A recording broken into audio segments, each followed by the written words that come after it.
শুভেচ্ছা স্বাগতম বাবু ভাইয়ের আগমন, শরৎ ভাই এগিয়ে চলো, আমরা আছি তোমার সাথে, এমডি বাবু এগিয়ে চলো, আমরা আছি তোমার সাথে।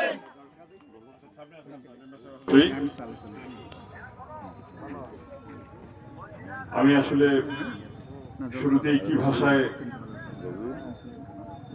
ধন্যবাদ জানাবো, কৃতজ্ঞতা প্রকাশ করব, সেই ভাষাই খুঁজে পাচ্ছি না আজকের এই আয়োজকদেরকে।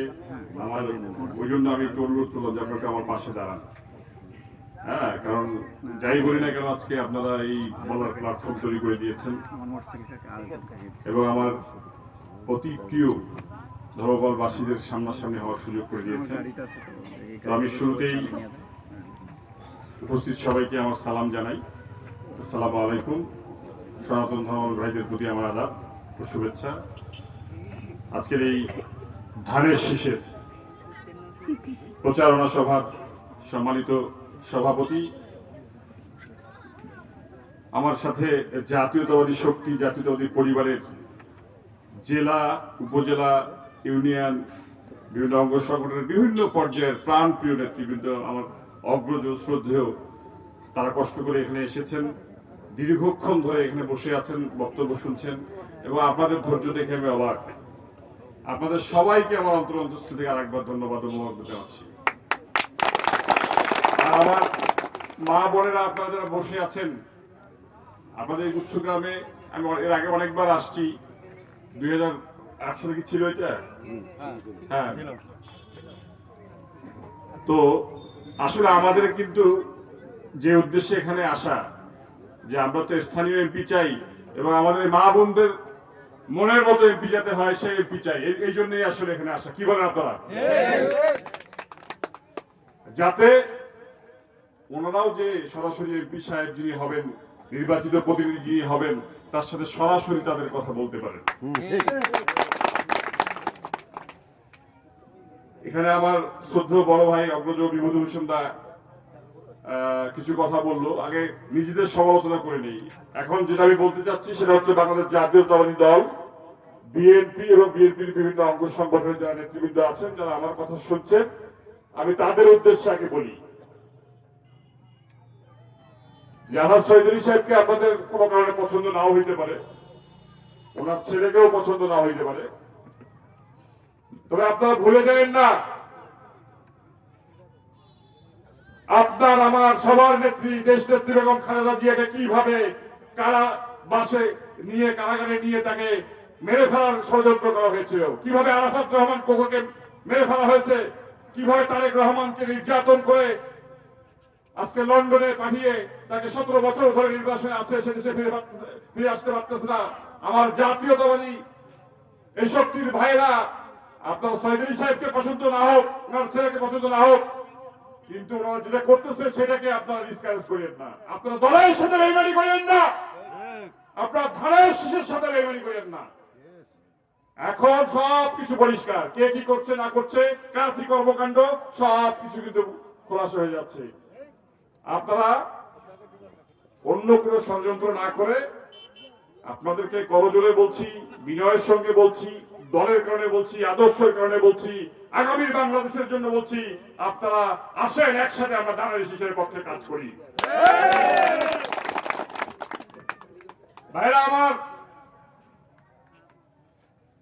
আমি খুবই অভিভূত যারা বক্তব্য দিয়েছে এখানে। সৈয়দ সাহেব কিন্তু 6 বছর আগে উপজেলা পরিষদের চেয়ারম্যান ছিল, এখন কিন্তু কোনো ক্ষমতায় নাই। এখানে যতগুলো লোক বসে আছে তারা যে বক্তব্যগুলো দিল, আমার মতো একটা কারো বয়সে আমি অর্ধেক হব, কারো 3 ভাগের 1 ভাগ হব, কারো সমবয়সী হব, তারা আমার কথা শোনার জন্য বসে আছে কি আমার কোনো গুণের জন্য? আমার মধ্যে কি আছে? কিছুই নাই। তারা দুইটা জিনিসের জন্য আছে, একটা হচ্ছে আমার আব্বার অবদান, কর্মকাণ্ড, আর একটা হচ্ছে এই মুখ দিয়ে আমি ধানের শীষের কথা বলতেছি। এই জন্য আমার ব্যক্তিগত কোনো ওরকম এমন কিছু হয় নাই যার জন্য ওনারা আমার সাথে এই সফর সঙ্গী হিসাবে, আমি এমন কোনো ব্যক্তিত্ব হয়ে যাই নাই যে ওনারা আমার সাথে বসে এই ধরনের ধানের শীষের প্রচারণা করতেছে। ওনারা আমার সাথে এই জন্যই আছে কারণ তারা দেখছে আমার উদ্দেশ্যটা কি। এবং আমার বাবা 10 বছর যখন উপজেলা চেয়ারম্যান ছিলেন এখানে, তখন উনি ওনার জন্য এসব কথা শুনলাম, তাহলে তো আর মানে ভোটের সময় ঘর থেকে না বেরোলেও চলে, তাহলে তো আর ভোট করার দরকার নেই। কি বলেন? ঠিক। কিন্তু ওই যে কিছু লোক বাংলাদেশে আছে, একটা গানেও শুনি যে মানুষ এমনও আছে যদি নিজের কলজেরও ভাজি দেন তবে লবণ কম হয়েছে। কি কথা ঠিক? তো তারা শুধু সমালোচনার জন্যই সমালোচনা করে,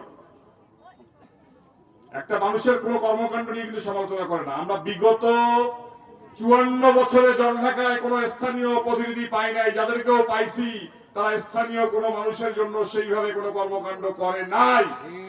এবং আমরা এত দীর্ঘ 17 বছরের অপশাসন, এত অনিয়ম, এত কিছুর পরও আজকে সবাই এখানে, আমার মনে হয় না ধর্মপালে এর আগে কখনো রাত 10টার সময় আমার এতগুলো মা-বোন মানে কোন জনসভায় বসে বক্তব্য শুনেছে।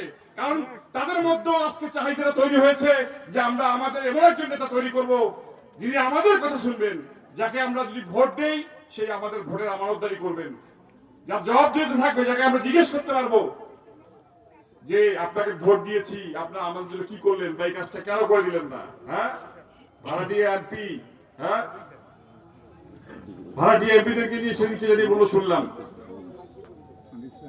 যে আমার ভাড়াটিয়া এমপি ভাইরা কেমন আপনাদের হিয়া, সব কিছু খায়া গেলেন সাথে আমাদের ভোটটা নিয়ে। হ্যাঁ,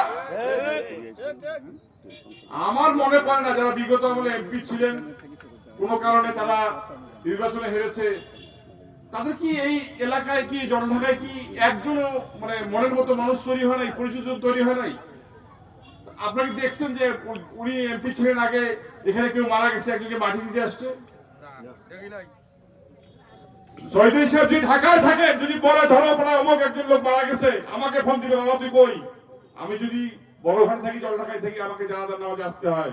যদি আমিও বাইরে থাকি, আমাদের পক্ষে কোনো একজন লোককে পাঠাই, কারণ আমাদের তো ইমানি দায়িত্ব, মুসলমান হিসেবে দায়িত্ব, আপনাদেরকে ভোট দিচ্ছেন এবং আমরা ওয়াদা করছি যে আপনাদের সুখে দুঃখে বিপদে আপদে আপনাদের পাশে থাকবো। এই ওয়াদা করে ভোট দিছি, সেটা কি বেইমানি করতে পারবো? আগে যেহেতু 2 বার করি নাই, ইনশাআল্লাহ ভবিষ্যতেও করব না। এখানে আমি কোনো দল নিয়ে সমালোচনা করব না, আমি কোনো ব্যক্তি নিয়ে সমালোচনা করব না। তবে সমালোচনার যদি কোনো বিষয়বস্তু থাকে, সেটা নিয়ে যদি কেউ সমালোচনা করে থাকেন, আমি সেটাকে সমর্থন জানাই। আলহাজ সৈয়দ আলী সাহেব আগামীতে যদি আপনারা মনে করেন যে উনি আপনাদের সেবা করতে পারবেন, উনি আপনাদের পাশে থাকতে পারবেন, তাহলে তো আপনারা ভোট দিবেন। কিন্তু তারও তো কিছু কথা আছে নাকি? অবশ্যই। এই যে আপনাদের সামনে আমাদের সনাতনী ভাই বোনরা যারা আছেন, আপনাদের পুজো কবে? 28 তারিখ শুরু ভাই। আমাদের কোন এমপি আছে? আমাদের কোন উপজেলা চেয়ারম্যান আছে? আপনাদের যদি কোনো বিপদ আপদ হয় কে দেখবে? আমি আপনাদেরকে কথা দিলাম যে আপাতত এই 28 তারিখ পর্যন্ত আপনারা নিশ্চিন্তে পূজা করবেন। 28 তারিখে পূজা শুরু হবে। আপনার নির্ভাবনায় সনাতনী ধর্মাবলম্বী ভাই আপনাদের ধর্মীয় অনুষ্ঠান পালন করবেন। আপনাদের পাশে আলহাজ চৌধুরী সাহেব আছে, নাইলে আপনাদের এই ভাতিজা ভাই এই বাবু আছে, আপনাদের সব রকম সহযোগিতা করবে। আপনাদেরকে সামাজিক নিরাপত্তা, ধর্মীয় নিরাপত্তা যেটাই প্রয়োজন আপনারা দয়া করে একটু জানাবেন। সংখ্যালঘু এই কথাটা আমি বলতে চাই না, আপনারা আমার সনাতনী ভাই, আপনাদেরকে এই বাংলাদেশে যাতে আর হেয় হইতে না হয়, ঠিক আছে? সংখ্যালঘু কথাটাকে যদি এই জনঢাকা থেকে আমরা বিতাড়িত করতে চাই, তাহলে আলহাজ সৈয়দ আলী সাহেবের মতো একজন এমপি দরকার আছে কিনা বলেন আপনারা? আমাদের তো এত অভ্যাস খারাপ, আমরা হিন্দুও বলি না, আমরা বলি হিন্দু। আপনারা আর বিক্রি হয়েন না কাকারা, ও বাবারা, আপনারা আর বিক্রি হয়েন না। আপনাদের একটা ভোটেরও যা দাম, একজন মুসলমানের একটা ভোটে সে একই দাম। আপনাদের ভোট দিয়ে আপনার যোগ্য প্রতিনিধি নির্বাচন করেন, সে 24 ঘন্টা আপনাদের পাশে থাকবে। এই দেশে যদি সুষ্ঠু ভোট হয়, যদি আগামীতে আলহাজ চৌধুরী সাহেব ধানের শীষের পক্ষে নমিনেশন পায়, তাহলে উনি ভোট করবেন। এবং আমিও বলছি আমার আব্বা একাধিকবার বলেছে, যদি সে নমিনেশন না পায়, দল যাকে নমিনেশন দেবে উনি ধানের শীষের পক্ষে কাজ করবে, ওনার নেতাকর্মী কাজ করবে। এর থেকে আর পরিষ্কার বক্তব্য কি বিভূতিতে আর দেওয়ার আছে? কিছু বাকি আছে বলেন আপনি? তাহলে যারা আমরা জাতীয়তাবাদী বিশ্বাসী, তারা তো নিজেদের মধ্যে বিভক্ত করতেছি। অথচ আমাদের শহীদ রাষ্ট্রপতি জিয়াউর রহমান জাতীয়তাবাদ কেন নিয়ে এসেছিলেন? যে এই দেশে জাতির কোনো ভেদাভেদ হবে না, হিন্দু মুসলিম বৌদ্ধ খ্রিস্টান সবাই সমানভাবে এই দেশে বসবাস করবে। এটাই তো হচ্ছে বাংলাদেশ জাতীয়তাবাদী দল। আমরা আজকে দল করি, দলের নেতা পরিচয় দেই, কিন্তু দলের মূলনীতি কি, দলের উদ্দেশ্য কি, দলের আদর্শ কি, সেখান থেকে আমরা বিচ্যুত। আসেন আপনি আমি আমরা সবাই জনগণের পাশে দাঁড়াই, জনগণের কাছে আমাদের অনেক জবাবদিহিতা আছে, সেই জবাবদিহিতা নিশ্চিত করি এবং আগামীতে তাদের পাশে কিভাবে থাকবো, কিভাবে কাজ করবো সেগুলো বলি। তারপরে আমরা আমাদের কোনো বক্তব্য থাকে তাদের কাছে আমরা উপস্থাপন করি। জনগণের ঋণ তো আমরা এর আগে শোধ করতে পারি নাই। জনগণ তো আমাদেরকে এর আগে অনেকবার ক্ষমতায় নিয়ে এসেছিল, আমাদের ভুলভ্রান্তি নিশ্চয়ই ছিল। যাতে আগামীতে ওই ভুলভ্রান্তিতে আমরা না পড়ি, যাতে আগামীতে বাংলাদেশ জাতীয়তাবাদী দল একদম 2/3 মেজরিটি নিয়ে ক্ষমতায় আসতে পারে, সেই জবাবদিহিতা আমরা ভোটের আগে জনগণের কাছে আমরা তুলে ধরি। বিএনপি আর কোন ভুল সিদ্ধান্ত আগামীতে নেবে না, আপনারা নিশ্চিত থাকেন। বিএনপি আর আস্তিনের মধ্যে সাপ নিয়ে ঘুরবে না, যে সাপ বের হয় বিএনপি কে নিজেই ধ্বংস করবে, আপনারা নিশ্চিত থাকেন। এটা আমার কথা না, আমি বাবুর কথা না, এটা আমাদের দলের ভারপ্রাপ্ত চেয়ারম্যান জনাব তারেক রহমান একাধিকবার বলেছেন। উনি সব সময় প্রতিনিয়ত প্রতিটা বক্তব্যে উনি আমাদের দলীয় ভাবে আত্মসমর্থন করতেছেন। উনি অন্যের ঘাড়ে আর বন্দুক রাখার চেষ্টা করেন না কখনো। উনি স্ট্রেট কথা বলেন। উনি বলে দিয়েছেন বিএনপি নেতা কর্মীদেরকে যে আপনারা কোন ধরনের কোন সালিশে যাবেন না, আপনারা কোন সালিশ করবেন না। উনি বিএনপি নেতাদেরকে সর্বশেষ যে নির্দেশনা দিচ্ছে যে আপনারা আর কোন ধরনের সালিশে অংশগ্রহণ করবেন না। বিএনপি তো সবকিছু সারা বাংলাদেশের চুরি ডাকাতি করে খাইলো। আপনারা নিজে বলেন তো এই জলঢাকা উপজেলায় 5ই আগস্টের পরে কি কি দখল হয়েছে এবং কারা দখল করছে একটু বলেন তো আপনারা? প্রতিটা স্কুল কলেজ, প্রতিটা প্রতিষ্ঠান, প্রতিটা হাট বাজার কারা দখল করছে আপনারা জানেন না? তাহলে আপনারা আপনাদের বিবেককে কাজে লাগিয়ে, আপনারা আপনাদের ভবিষ্যতের কথা চিন্তা করে, আপনারা আপনাদের এলাকার উন্নয়নের কথা চিন্তা করে এমন একজন প্রার্থী নির্বাচন করবেন যিনি আপনাদের বরাদ্দের টাকা লুট করবেন না, যিনি আপনাদের আমানত খেয়ানত করবেন না, যিনি আপনাদেরকে আইনগত সহযোগিতা দিতে পারবে, যিনি আপনাদেরকে সামাজিক নিরাপত্তা দিতে পারবে, যিনি কাউকে দিয়ে আপনাদের সাথে মামলাবাজি করবেন না, যার কোনো ব্যক্তিগত ম্যানেজার থাকবে না, যার টন মন কেনার মতো কোনো লোক থাকবে না, যাকে বরাদ্দের জন্য কোনো টাকা দিতে হবে না, যাকে চাকরির জন্য কোনো টাকা দিতে হবে না, এইরকম একজন লোককে আপনি নির্বাচিত করবেন। পরিশেষে আমি আসলে খুবই অভিভূত, এতক্ষণ পর্যন্ত একটি লোক এখান থেকে ওঠে নাই। আমি কথা দিয়ে গেলাম, আজকে যে কথাগুলো বললাম আপনাদের সামনে, যদি আমি বেঁচে থাকি আপনার প্রত্যেকটা কথার হিসাব আমার কাছ থেকে নেবেন, যদি এক চুল এদিক সেদিক হয় ইনশাআল্লাহ।